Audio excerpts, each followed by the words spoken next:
Hello दोस्तों, आप सभी का स्वागत है आपके अपने यूट्यूब चैनल टेस्टी पॉइंट में। जैसा कि आपको बताया गया था कि 3100 प्रश्नों की जो है सीरीज वो स्टार्ट हो चुकी है। आज उसका दूसरा दिन है। पहले दिन हमने 200 क्वेश्चंस को देखा था, जिसमें गेहूं धान की फसल के साथ जनरल एग्रीकल्चर के क्वेश्चन थे। तो कुछ धान के क्वेश्चन जो रह गए थे वो डे 2 में हम कवर करेंगे। आज इसमें भी हम 200 क्वेश्चन को लेके चलेंगे, टारगेट रहेगा। तो चलते हैं, बिना टाइम वेस्ट के हुए सीरीज स्टार्ट करते हैं। तो इसका जो पहला क्वेश्चन है, ब्यूटा क्लोर का उपयोग किया जाता है, धान में किया जाता है ब्यूटा क्लोर का, किस लिए किया जाता है? वो खरपतवार नाशी है और प्री इमरजेंस है, उसके जमने से पहले किया जाता है। फिर है ब्यूटा क्लोर का दूसरा नाम है मचेटी। ब्यूटा क्लोर का जो नाम है असल में वो मचेटी नाम से फेमस है। अगला प्रश्न है, धान में पडलिंग क्रिया क्यों की जाती है? तो धान में जो पडलिंग है, जल की हानि को कम करने के लिए, खरपतवार नष्ट करने के लिए और पोषक तत्वों की उपलब्धता बढ़ाने के लिए। तो इसमें एक इंग्लिश का टर्म है परकोलेशन, उसी लिए किया जाता है। फिर है, धान में सिंचाई की क्रांतिक अवस्थाएं हैं। प्रमुखतया दो अवस्थाएं हैं, बूटिंग स्टेज और टिलरिंग स्टेज। तो जो धान की बूटिंग स्टेज है वो प्रमुख क्रांतिक अवस्था है, और जो टिलरिंग है वो रोपाई करने से 2 से 20 दिन के बाद आती है। अगला प्रश्न है, धान की डेपोक विधि विकसित की गई। तो धान की जो डेपोक विधि विकसित की गई थी वो फिलीपींस में की गई थी। धान में प्रयुक्त नाइट्रोजन उर्वरक है अमोनियम सल्फेट। ये ध्यान रहे क्योंकि धान जो है वो जो नाइट्रोजन है वो अमोनिकल फॉर्म में लेता है, NH4 के फॉर्म में, ना कि नाइट्रेट के रूप में। और सभी पौधे नाइट्रेट के रूप में लेते हैं। तो हम धान में असल में अमोनियम सल्फेट का प्रयोग करते हैं क्योंकि ये ज़्यादा कारगर साबित होता है अपेक्षा यूरिया के। अगला प्रश्न है, बासमती का टेस्ट वेट है। तो बासमती जो राइस है उसका टेस्ट वेट 21 ग्राम है। डेपोग मेथड से रोपाई तैयार हो जाती है, पौध जो है रोपाई है तो तैयार हो जाती है 12 से 14 दिनों में। अगला प्रश्न है, धान में व्हाइट आई जो सफ़ेद आंख होता है किसकी कमी से हो जाता है? लोहे की कमी से। धान के खेत में कौन सी गैस निकलती है? मीथेन गैस निकलती है, CH4। इसका केमिकल फार्मूला है। फिर धान का एक्योची बीमारी किसकी वजह से हो जाती है? तो ये एक्योची डिजीज जो है वो H2S की टॉक्सिसिटी की वजह से हो जाती है। अगला प्रश्न, धान के खेत में नाइट्रोजन उर्वरक का सर्वाधिक हानि किस प्रक्रिया से होता है? तो वो प्रक्रिया है डिनाइट्रिफिकेशन, विनाइट्रोजीकरण जिसे हिंदी में कहते हैं। फिर है paira and utera cropping system is closely related to rice. ये पूछा जाता है कभी कभी। अगला प्रश्न है, धान में पैरा बॉइलिंग प्रक्रिया किस विटामिन को संरक्षित करती है? तो जो पैरा बॉइलिंग प्रोसेस होती है वो विटामिन B12 को कंजर्व करती है, सुरक्षित रखती है। अगला प्रश्न है, धान की डेपोक विधि में प्रयुक्त बीज दर है। असल में धान में काफ़ी नर्सरी उगाने की विधियां हैं, करने की विधियां हैं। तो उसमें डेपोक एक मेन मेथड है। तो इसमें 3 से 4 किलोग्राम पर मीटर स्क्वायर के हिसाब से सीड रेट होती है। फिर है, डेपोक विधि में उचित क्षेत्रफल है, वो है 25 से 30 मीटर स्क्वायर। अगला प्रश्न है, माइरेकल राइस ऑफ इंडिया किसे कहा जाता है, किस वैरायटी को? तो वो जया को कहा जाता है। अगला प्रश्न है, रिक्लेमेशन डिजीज जो धान में होता है वो कॉपर की डिफिशियंसी, तांबे की कमी की वजह से हो जाता है। अगला प्रश्न है, धान में रोपाई हेतु जो अंतरण होता है, अंतरावकाश स्पेसिंग, वो 20 × 10 सेंटीमीटर। ये जो 20 × 10 होता है ये R/P के रेशियो से होता है, रो टू प्लांट। फिर है, धान की प्रमुख नर्सरी विधि है। कौन कौन सी विधियाँ नर्सरी में यूज होती हैं? तो वो है भीगी विधि, वेट मेथड, ड्राई मेथड और डेपोक मेथड। अगला प्रश्न है, धान की फसल में खरपतवार नियंत्रण हेतु यंत्र है। तो पेडीवीटर जो है वो है। फिर है, धान के प्रमुख कीट हैं कौन कौन से हैं? पत्ती लपेटक जो ग्रीन लीफ हॉपर होता है, तना छेदक, हरे फुदके, रूट बोरर, जड़ छेदक जो होता है, गंधी बग और आर्मी बॉर्न सैनिक कीट जो होता है, ये प्रमुख कीट हैं। और जो धान के प्रमुख रोग हैं वो है भूरा धब्बा, जीवाणु झुलसा और खैरा रोग। अगला प्रश्न है, धान की बहुप्रचलित प्रजातियां हैं। तो वो है बासमती, हंसराज, काशी, सुधा, गोविंद और रत्ना। ये बहुत ही प्रचलित प्रजातियां हैं। अगला प्रश्न है, मोटे चावल वाली किस्में जिनका चावल मोटा होता है वो है बाला, कावेरी, जया, पंकज, नगीना 22। पतले चावल वाली हैं बल्लभ बासमती 22, गोविंद, रत्ना, सरजू 52। सरजू 52 बहुत ही फेमस वैरायटी है, और कस्तूरी। अगला प्रश्न है, बौने प्रजातियों की गहराई 3 से 4 सेंटीमीटर की रोपाई होनी चाहिए। फिर है, धान की रोपाई प्रति वर्ग मीटर कितने स्थानों पर होनी चाहिए? 46 से 55। ये तब है जब इसमें रेशियो में दिया जाए, और वैसे जनरली 50 ही होता है। अगला प्रश्न है, 1 हेक्टेयर क्षेत्र में लगी धान की नर्सरी से कितने हेक्टेयर क्षेत्र में धान की रोपाई की जा सकती है? तो अगर नर्सरी 1 हेक्टेयर में है तो उसे 15 हेक्टेयर में हम जो है लगा सकते हैं। फिर आता है गोल्डन राइस, एक टर्म है राइस में। गोल्डन राइस क्या है? It is genetically modified rice है, हैविंग ए कैरोटीन रिच। इसमें कैरोटीन की मात्रा दूसरे चावलों से ज़्यादा होती है। अगला प्रश्न है सुपर राइस किसने विकसित किया? तो डॉक्टर GS घोष ने किया था। हाइब्रिड राइस को YL पिंग ने 1974 में चयन किया था। और जो केंद्रीय चावल अनुसंधान संस्थान है वो कटक में है, उड़ीसा में। यहाँ पर चावल की जो फसल है वो समाप्त होती है। अब बात करेंगे सोयाबीन की खेती की।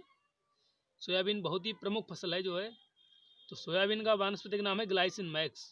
ग्लाइसिन मैक्स फैमिली है फेबेसी, उत्पत्ति स्थान चीन। सोयाबीन में तेल का जो प्रतिशत मात्रा है वो 20 से 22%, प्रोटीन की मात्रा 40 से 42% जो कि सर्वाधिक है। लाइसिन की मात्रा इसमें 5% पाई जाती है। और सोयाबीन से कौन कौन से प्रोडक्ट बनाए जाते हैं वो है नीचे। सोया दूध बनाया जाता है, चबेना, प्रोटीन स्नैक आदि बनाए जाते हैं जो प्रोटीन के स्रोत होते हैं। फिर सोयाबीन के लिए उपयुक्त जलवायु है, नम तथा गर्म जलवायु सोयाबीन के लिए सुपरहिट रहती है। अगला प्रश्न है सोयाबीन का बीज किस तापमान पर अच्छा अंकुरित होता है? तो 15 डिग्री सेल्सियस पर अच्छा अंकुरित होता है। अगला प्रश्न है सोयाबीन की वृद्धि के लिए उचित तापमान जो ऑल ओवर ग्रोथ होती है उसके लिए 26 से 30 सेल्सियस जो है अच्छा माना जाता है। अगला प्रश्न है 10 सेल्सियस से कम तापमान पर सर्वाधिक हानि होती है क्योंकि इससे अच्छी ग्रोथ नहीं हो पाती है और नुकसान हो जाता है, अच्छा उत्पादन नहीं मिलता है।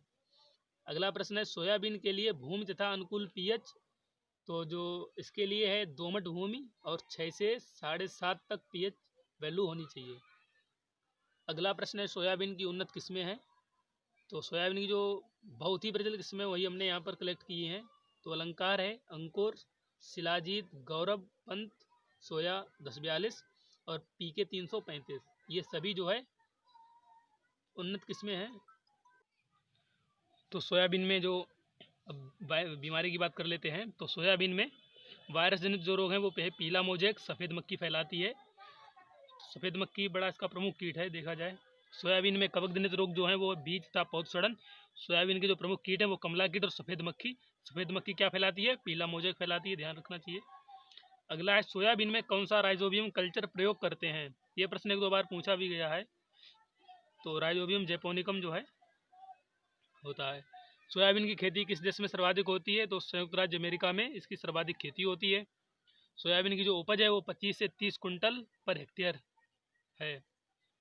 सोयाबीन प्रोटीन युक्त फसल है। सोयाबीन एक खरीफ की फसल है। सोयाबीन का जो उपनाम है वो है बंडर क्रॉप येलो जेवल, क्योंकि ये पीले रंग का होता है। बंडर क्रॉप इसलिए बोलते हैं क्योंकि इसमें जो प्रोटीन परसेंटेज होता है वो 42% तक होता है। येलो जेवल पीली ज्वेलरी जस्ट लाइक। फिर है world first rank crop as a source of vegetable oil. तो इसकी फर्स्ट रैंक है वेजिटेबल ऑयल में विश्व में। अगला है soybean is the major oil seed crop in the world, accounts for 50% of the total area as well as production. तो विश्व का 50% क्षेत्रफल जो है ऑयल सीड में सोयाबीन का है और साथ ही में 60% वेजिटेबल प्रोटीन और 30% ऑयल विश्व का यही प्रोवाइड कराता है। अगला प्रश्न है इन्फ्लोरेसेंस कौन सा होता है? इसमें रेसिम होता है सोयाबीन में। एरिया और प्रोडक्शन जो इंडिया में वो मध्य प्रदेश टॉप पे है। और प्रोडक्टिविटी की बात करें, उत्पादकता की पर हेक्टेयर जो है आंध्र प्रदेश आगे है। अगला प्रश्न है फल का प्रकार है। तो फल का प्रकार है पोड। फिर these varieties introduce from USA, जो USA से इंट्रोड्यूस हुई हैं कौन कौन सी हैं? ब्लैक हार्ट, क्लार्क 63, कैंट, ली और ब्रैग। ये सभी कहाँ से इंट्रोड्यूस हैं? USA से इंट्रोड्यूस हुई है। अगला प्रश्न है इंडियन वेराइटीज़ कौन कौन सी हैं? तो इंडियन वेराइटीज़ में शिलाजीत, अंकुर, अलंकार, पंजाब 1, ये सभी इंडियन वेराइटीज़ हैं। अगला प्रश्न है बोने का जो समय सोइंग टाइम है वो है जून का तीसरा सप्ताह और जुलाई का पहला पखवाड़ा है। अगला प्रश्न स्पेसिंग जो होती है इसमें, तो 45 से 60 और 15 से 20, ये है 45 से 60 है और ये 15 से 20। अरे सीड रेट क्या होगी इसकी? 70 से 80 किलोग्राम पर हेक्टेयर बीज दर जो होती है। और सोयाबीन में जो प्रमुख खरपतवार हैं वो हैं एकाइनोकोला कोलोनम, साइपर्स रोटेंडस, सोरगम हेल्पेंस और ट्राइएंथेमा, ये नोटेबल चीज़ें हैं। फिर है PPI एप्लीकेशन। तो PPI एप्लीकेशन में आता है फ्लूक्लोरेलिन। और प्री इमरजेंस जो एप्लीकेशन वो एलाक्लोर का है। तो यहाँ पर सोयाबीन की खेती समाप्त होती है। अब बात करेंगे ज्वार की खेती की। सोरगम वाइकलर, जिसे चरी के नाम से भी जानते हैं। तो इसका साइंटिफिक नेम हम बता ही चुके हैं। ज्वार की फैमिली है पोएसी, घास कुल का पौधा है। First hybrid of sorghum CSH1, notable question is. फिर है ज्वार के लिए उपयुक्त जलवायु है, तो गर्म जलवायु वाला पौधा है। ज्वार की अच्छी फसल के लिए टेम्परेचर जो 27 से 32 सेल्सियस, और ज्वार में गुणसूत्रों की संख्या 20 होती है। अगला प्रश्न, ज्वार की उन्नतशील जातियों में देसी जातियां जैसे वर्षा टाइप 22, मऊ टाइप 1-2, ये सभी देसी प्रजातियां हैं। और चारे वाली फॉडर पर्पस प्रोग्रोचरी, पंतचरी 5, यूबीचरी 1-2-3, ये अलग अलग हैं। यूबीचरी 1-2-3 करके, तो ये सभी चारे वाली हैं। फिर आता है सोरगम सूडान, इसकी एक वैरायटी है। इसका दूसरा नाम क्या है? SSD 988। अगला प्रश्न है देसी जातियों के लिए उर्वरक की मात्रा। तो ये हमने इसमें यहाँ पर लिखा नहीं है। तो पहला है NPK के हिसाब से हैं ये। तो 50 किलोग्राम नाइट्रोजन, 30 किलोग्राम पोटास और फास्फोरस, यही सब है। संकर जातियों में जो हाइब्रिड हैं उनके लिए 120 नाइट्रोजन है, 60 किलो फास्फोरस और 40 किलो पोटास है। अगला प्रश्न है ज्वार में पाया जाने वाला जड़ परजीवी खरपतवार है। ये भी क्वेश्चन बड़ा नोटेबल प्रश्न है। तो स्ट्राइगा जो होता है, स्ट्राइगा स्पीसीज, ये रूट पैरासाइट है जो कि ज्वार में पाया जाता है, ज्वार के खेतों में। फिर है दानों के लिए उगाई जाने वाली फसलों की बीज दर, जो हम दाने के पर्पज से उगाते हैं, तो उसकी है 12 से 15 किलोग्राम। अगला प्रश्न चारे के लिए बीज दर, तो चारे के लिए 30 से 35 किलोग्राम, बट ये अकॉर्डिंग ज़्यादा कंजप्शन हो तो 50 किलोग्राम तक कर सकते हैं। फिर आता है sorghum is called as camel of desert, इसलिए कहते हैं क्योंकि ये सूखा सही लेता है। अगला प्रश्न है the best high yield variety of rabi jowar, तो OM35-1। और ड्रॉट एंड सैलिनिटी टॉलरेंट, ये स्पेसिफिक वैरायटी होती हैं, इसमें सूखा और लवणता सहन करने की क्षमता है, वो वैरायटी है CSH9। अगला प्रश्न है बुआई का समय कब होता है? देसी किस्म के लिए जो है वो जून के अंतिम सप्ताह से जुलाई का पहला सप्ताह। हाइब्रिड किस्मों की जो है वो जुलाई में करते हैं। फिर है ज्वार में एक विषैला यौगिक होता है। ये कुछ क्वेश्चन नोटेबल थे, जैसे रूट पैरासाइट का हो गया, जड़ परजीवी था। और ये विषैला यौगिक HCN जो है, इसे धुरिन और प्रूसिक एसिड के नाम से भी जानते हैं। अगला प्रश्न है देसी किस्मों की उपज 15 से 20 कुंटल पर हेक्टेयर, हाइब्रिड किस्मों की उपज 35 से 40 कुंटल प्रति हेक्टेयर, चारे की उपज जो है 300 से 400 कुंटल पर हेक्टेयर। ये सभी नोटेबल चीज़ें थी। अगला प्रश्न है, तो यहाँ पर हो गई ज्वार की जो फसल थी वो खत्म हो गई। अब बात करेंगे बाजरे की खेती की। तो बाजरे की खेती में जो है साइंटिफिक नेम है पेनिसिलम टाइफोइड्स और पेनिसिलम अमेरिकम। बाजरे का जो उपनाम है, तो ये सारे उपनाम आप ध्यान रखिएगा। कैटल मिलेट, ये बहुत पूछा जाता है, कैटल मिलेट। और भी नाम है candle millet, dark millet, spiked millet. अगला प्रश्न है हाईएस्ट क्वांटिटी ऑफ मिनरल्स, तो जो सबसे ज़्यादा पोषक तत्वों की मात्रा है वो मिनरल्स की, खनिज लवणों की वो बाजरे में होती है 2.7%। ओके, अमंग देन सीरियल्स, और जो सीरियल्स हैं उनके हिसाब से। फिर है भारत में बाजरा के उत्पादन में तथा क्षेत्रफल में प्रथम राज्य है राजस्थान। एरिया प्रोडक्शन दोनों ये कवर किया है राजस्थान। फिर है हाईएस्ट ड्रॉट टॉलरेंट वैरायटी, ये सबसे ज़्यादा सूखा सहन करने वाली फसल है। तो ये कैसी नेचर है? प्रोटोगाइनस नेचर की है। अगला प्रश्न है बाजरे की फसल के लिए सबसे उपयुक्त तापक्रम है। तो बाजरे की जो ऑप्टिमम ग्रोथ होती है उसके लिए 21 से 27 डिग्री सेल्सियस अच्छा होता है। अगला प्रश्न है बाजरे में थिनिंग करते हैं। थिनिंग होती है प्रोसेस, जैसे अगर सीड कहीं ज़्यादा पड़ जाए, कहीं पर पौधे ज़्यादा उगाते हैं तो वो दानों की क्वालिटी को इफेक्ट करते हैं, तो इसलिए उनको हटा देते हैं। तो जो थिनिंग है वो बुआई से 15 से 20 दिन बाद करते हैं। अगला प्रश्न है अन्न के लिए की जाने वाली बाजरे की फसल की बीजा 4 से 5 किलोग्राम, जो हम अन्न के लिए उगाते हैं दाने के लिए, उसकी 4 से 5 किलोग्राम है। और चारे के लिए 10 से 12 किलोग्राम है। आपने एक चीज़ नोटिस की होगी कि चारे की जो सीड रेट होती है बढ़ा देते हैं। क्यों बढ़ा देते हैं? क्योंकि पौधे जितने पास पास होंगे उतने वो मुलायम और पतले होंगे, जो कि पशुओं के लिए बेहतर रहता है। अगला प्रश्न है बाजरे के प्रमुख कीट हैं। तो बाजरे के प्रमुख कीट दीमक, टर्माइट जो है, तना मक्खी, तना बेधक, मिज, ये चारों जो है प्रमुख कीट हैं। अगला प्रश्न बाजरे में लगने वाले प्रमुख रोग। तो ग्रेनियर डिजीज और अर्गट बहुत ही फेमस डिजीज हैं बाजरे के, और भी हैं, स्मट डिजीज भी हो गया। तो ग्रेनियर और अर्गट प्रजातियां पूसा मोती, द बेस्ट वैरायटी ऑफ बाजरा। अगला प्रश्न है टिफ्ट 23A1 was the first male sterile line of pearl millet. फिर है फर्स्ट हाइब्रिड, बाजरे का जो फर्स्ट हाइब्रिड था वो था HB1, और HB1 कहाँ से रिलीज हुआ था? लुधियाना से रिलीज हुआ था 1965 में। तो ये एक क्वेश्चन से 3 क्वेश्चन बन गए कि पहला हाइब्रिड क्या है? HB1 है, कहाँ से हुआ? लुधियाना से, और कब हुआ? 1965 में। तो यहाँ पर बाजरे की फसल समाप्त होती हुई अगला जो हमारा फसल है वो है मक्का की खेती। बहुत ही अच्छा ये फसल है, इसके काफ़ी क्वेश्चन आते हैं। तो साइंटिफिक नेम है, वानस्पतिक नाम है जिया मेज, कुल है पोएसी। मक्का है तो मक्का क्या है? इसमें हमने 4 क्वेश्चन एक में ही कवर कर दिए हैं। मक्का नॉन टिलर प्लांट है, इसमें टिलर नहीं होते हैं। क्रॉस पॉलिनेटेड वैरायटी है, क्रॉप है ये, पर परागित फसल है और मोनोसियस नेचर की है। एक ही पौधे पर दोनों होते हैं, नर मादा दोनों पुष्प होते हैं। अगला है मक्के का पीला रंग होता है, आपने जल्दी देखा होगा मक्का का रंग पीला होता है, तो वो क्रिप्टोजेंथन पिगमेंट की वजह से होता है। अगला प्रश्न है मक्के की प्रोटीन को कहते हैं? तो मक्के की प्रोटीन को जिन कहते हैं। मक्के में ट्रिप्टोफेन और लाइजिन भी पाए जाते हैं, अमीनो एसिड पाए जाते हैं। अगला है अंकुरण के लिए तापमान। तो जर्मिनेशन के लिए जो टेम्परेचर होता है वो 18.3 डिग्री सेल्सियस। मक्का जल भराव हेतु बहुत संवेदनशील है, इसे इसलिए जल निकास की आवश्यकता रहती है जहाँ पर पानी की समस्या होती है। मक्के में प्रोटीन प्रतिशत है 11.6। मक्के में कार्बोहाइड्रेट 78.9, ये सब ध्यान रखें, ये परसेंट में है। बसा जो है 5.3% और सेल्यूलोज 2.6%। आगे बढ़ते हैं। मक्के से बनाए जाने वाले उत्पाद हैं। तो मक्के से शराब हो गया, अल्कोहल, स्टार्च, रंग, गोंद, ग्लूकोज और भी काफ़ी वैल्यूएबल प्रोडक्ट्स बनाते हैं मक्के से। मक्के का जन्म स्थान है मैक्सिको, अमेरिका जो है मैक्सिको है। भारत में मक्का 16वीं शताब्दी में पुर्तगालियों द्वारा इसका प्रवेश हुआ था। तो कब हुआ था? 16वीं शताब्दी में, और किनके द्वारा? पुर्तगालियों द्वारा। अगला प्रश्न है मक्का ग्रीष्मकालीन फसल है, बट इसे हम तीनों सीजनों में उगाते हैं, लेकिन इसका जो मैन था वो ग्रीष्मकालीन ही था। फिर है 18 डिग्री सेल्सियस से कम तापमान हानिकारक होता है अंकुरण के उद्देश्य से, 18 से अगर कम है।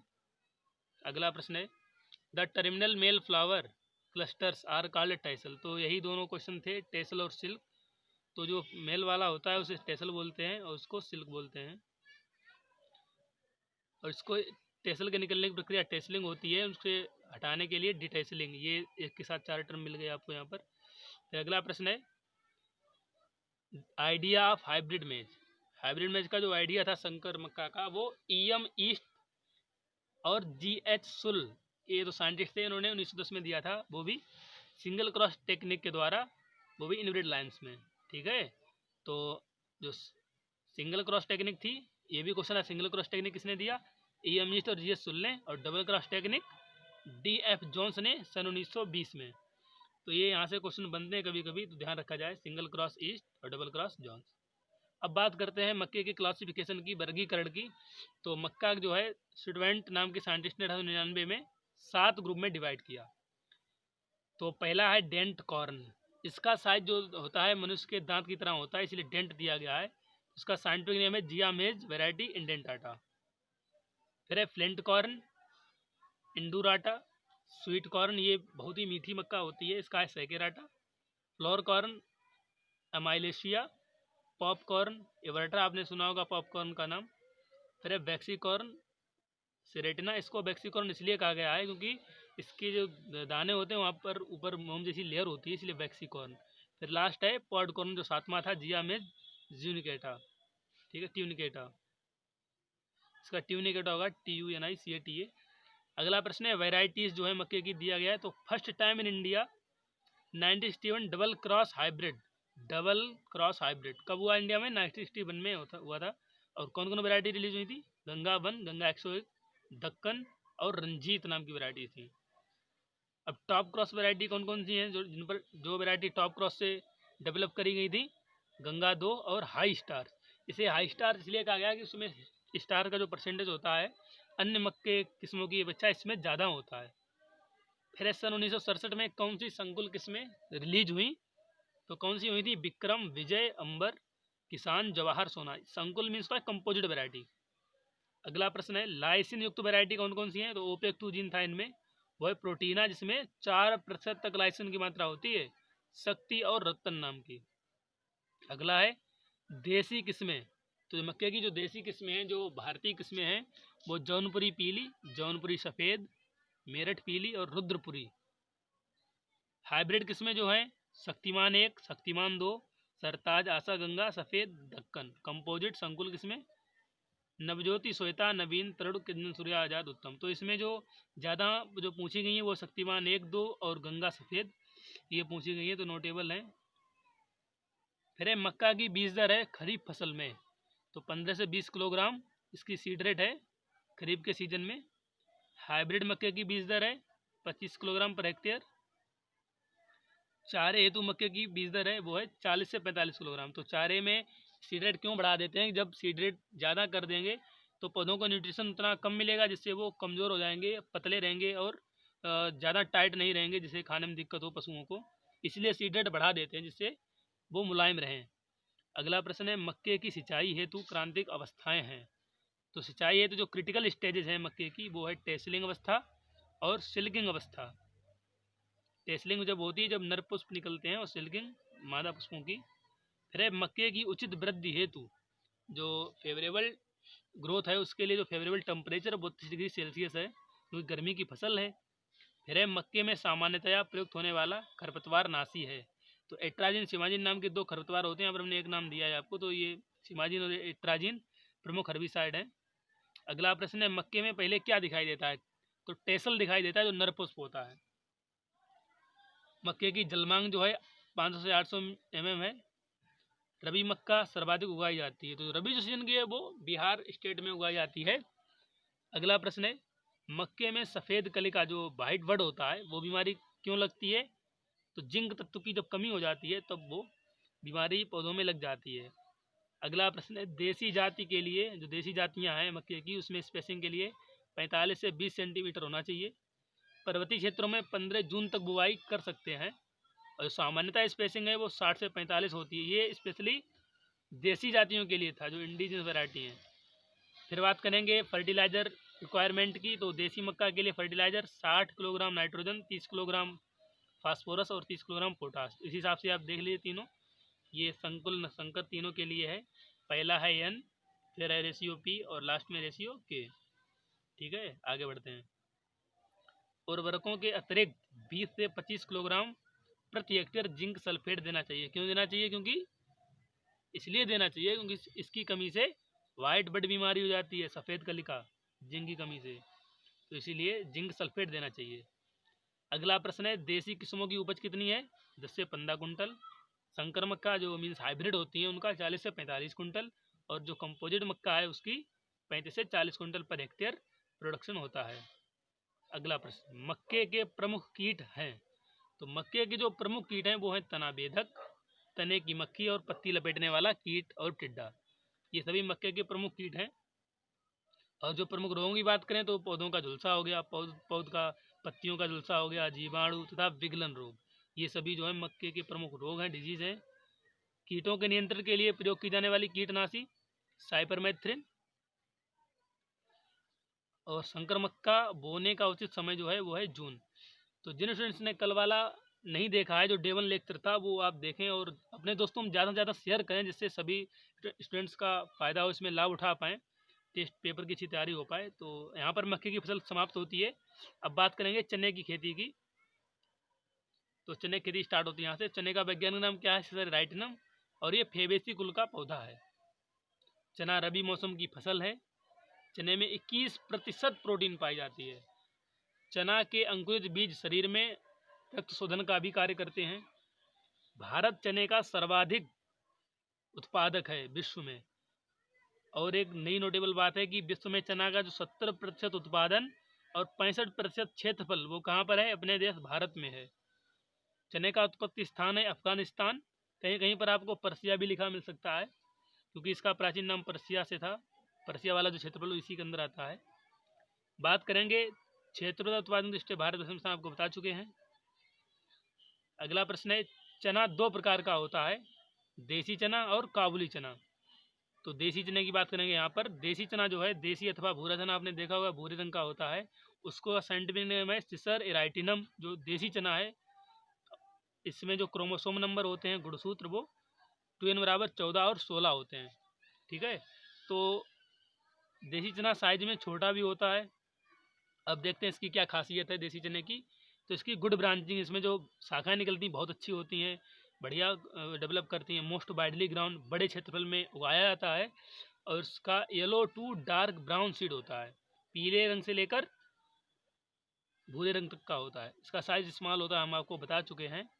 टेस्ट वेट जो है इसका वो 140 से 200 ग्राम। टेस्ट वेट, मेरी आपसे एक सजेशन भी है कि आप सभी फसलों के टेस्ट वेट लिखते रहिए। नहीं तो आप अगर चाहें आप हमें कमेंट बॉक्स में बता सकते हैं, हम टेस्ट वेट और जो भी कुछ टर्म है उनके लिए स्पेशली अलग से एक वीडियो बना देंगे। अगला प्रश्न है काबुली चना अथवा सफ़ेद चना। ये आपने देखा होगा सफ़ेद चना होता है काबुली चना। इसका जो साइंटिफिक नेम है वो है सिसर काबुलियम। इसके नाम में ही काबुलियम आ गया, तो आप समझ लीजिए ये काबुली चना है। तो इसका जो क्रोमोसोम नंबर है वो 2n बराबर 16 होता है। और इसकी क्या खासियत है देख लेते हैं। Bold attractive white seed, seed कैसे हैं, बड़े हैं और अट्रैक्टिव आकर्षक सफ़ेद कलर के सीड होते हैं। टेस्ट वेट है 340 से 375 ग्राम, क्योंकि ये साइज में बड़ा होता है। इसकी कुछ डिमेरिट भी हैं, जैसे इट्स पुअर इल्डर, ये इल्ड कम होती है कंपेयर टू देसी ग्राम। देसी चने की जो प्रजातियां हैं उनके बारे में बता दें आपको। तो पहली प्रजाति है अवरोधी, नाम ही इसका अवरोधी है क्योंकि ये बिल्ट रेसिस्ट, जो बिल्ट नाम का उखड़ा डिजीज होता है उसकी ये प्रतिरोधी है। अगला प्रश्न, अगली वैरायटी है गौरव। जो गौरव, इसकी खासियत है ये एस्कोकाइटा ब्लाइट से रेसिस्टेंट है, प्रतिरोधी किस्म है। फिर है RS11, ये म्यूटेंट वैरायटी है, ये म्यूटेंट वैरायटी लिखने वाली चीज़ है। अगला प्रश्न है शॉर्ट ड्यूरेशन वैरायटी, वो है ICCC2। प्रमुख प्रजातियां ये हमने एक साथ लिख दी हैं जिससे कि आपको आसानी हो। तो चने की जो प्रमुख प्रजातियां हैं वो हैं राधे, सूर्या, सद्भावना, अवरोधी, पूसा 256, पंत G10। तो इस प्रकार के देखने के लिए क्वेश्चंस आप चैनल को सब्सक्राइब करें, दोस्तों को शेयर करें, जिससे ज़्यादा से ज़्यादा लोगों तक पहुँचे और इसका लाभ उठाएं। अगला प्रश्न है चने की सबसे बड़ी उपयोगिता, घोड़ों तथा पशुओं को दाने के रूप में खिलाया जाता है। आप जानते होंगे घोड़े का मुख्य भोजन चना ही है। Gram is a rich source of calcium, iron and niacin.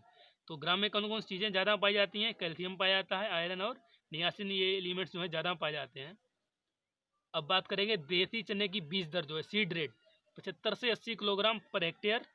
और काबुली चने की बीज दर है 100 से 125 किलोग्राम प्रति हेक्टेयर। जैसा कि आपको हमने शुरू में बताया था, इसमें हम 200 क्वेश्चन कवर करेंगे, तो 200 पहले दिन के, 200 आज के, तो टोटल 400 तक हम पहुंच चुके हैं। ऐसे भी आपको आगे के मिलते रहेंगे वीडियो। तो चैनल को लाइक करें, शेयर करें, सब्सक्राइब करें और अपना साथ बनाए रखने के लिए धन्यवाद। जय हिंद, जय भारत।